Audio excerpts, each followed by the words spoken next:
It's amazing how little work you have to do if you really don't like the course. So this is about strategic behaviour. Americans have a term for it called selective negligence. The notion is that if you want to succeed, you have to be selectively negligent about the right things. And then the cue is, how do you get the cues about what the right things are to be selectively negligent about? And I can remember as an undergraduate having a reading list that was this long, and you obviously couldn't possibly read it all. You had to work out, what do you really have to do? This is at Edinburgh.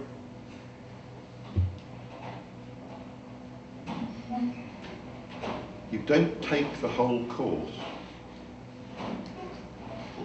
Now this is question spotting in exams. You don't use exams much, so exactly this phenomena doesn't happen. But something like it happens.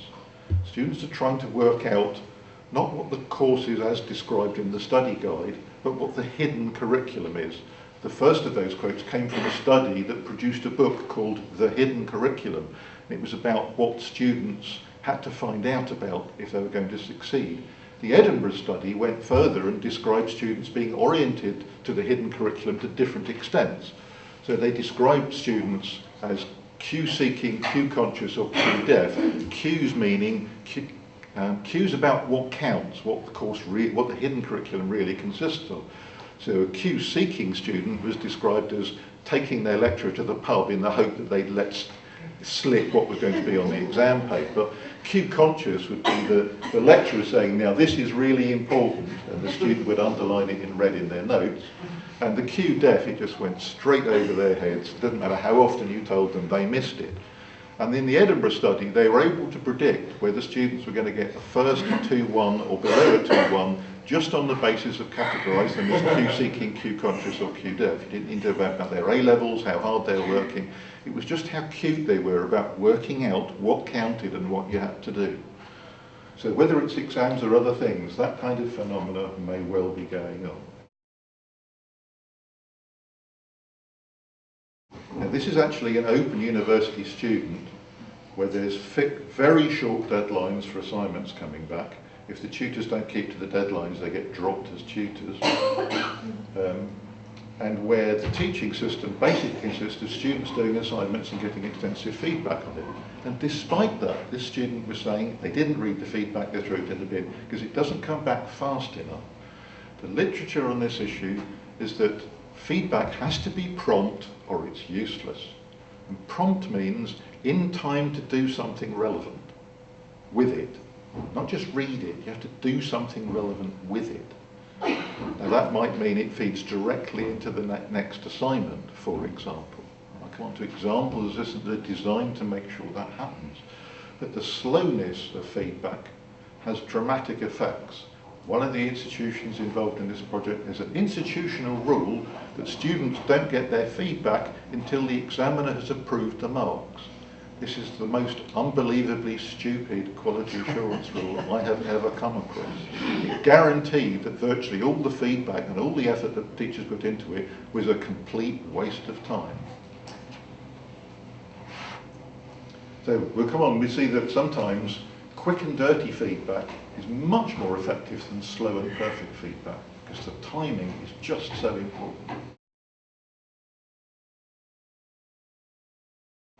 This happened to be an engineering course, and a teacher at Coventry Poly, as it was then, just after it was Lancaster Poly, Coventry Poly, had got the engineering students to write learning diaries about their experience of learning engineering, and he uncovered all kinds of things going on. So these are students who set problems, they tackle the problems, hand them in, and they're marked. And the students had, rightly or wrongly, these notions of what they would need to do to get the marks. So in this case, you had to fake good, what the Americans call faking good. You had to pretend that you could do things you couldn't actually do. It's just possible that when your students submit essays to you, they pretend they read stuff they haven't read. Possibly. This is faking good. So in students' mind, the purpose of presenting an essay isn't to explore the subject matter, it's to try and con the teacher into thinking that you know and understand more than you really do. And that's the orientation of the student. It isn't just if you wanted to explore the subject matter, you'd say, there's an idea here that I really don't understand because, and then the tutor will come back to you. But you don't do that in those days. You cover up your lack of understanding as best you possibly can, if it's marked. If it's marked. This is a postgraduate from University of Plymouth.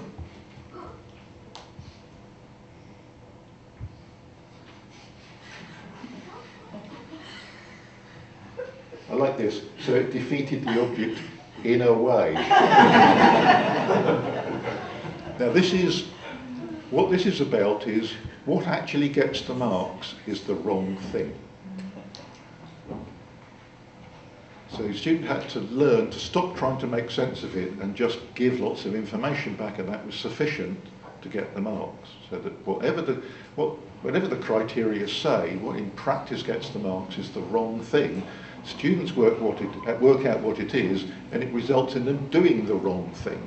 Now, a difficulty here is that students are sometimes right about this, and sometimes they're wrong. They completely misjudge what the right thing is. But don't underestimate the extent to which students are trying to work out what the right thing is and what will get the marks, and the effect that has on their focus of attention, what they spend time on.